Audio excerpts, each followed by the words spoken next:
How to reset Messenger PIN code to sync chat history.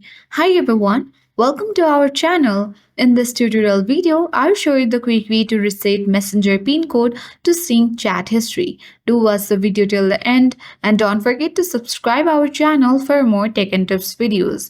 Firstly, launch Facebook Messenger app on your device and you will reach on this chat section when you log into your account.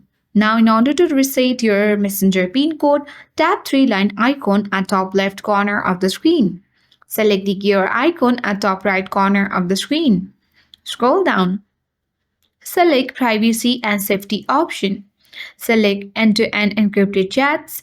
Select Message Storage. From here, you can tap Reset PIN button and create your PIN. Once done, confirm your PIN again.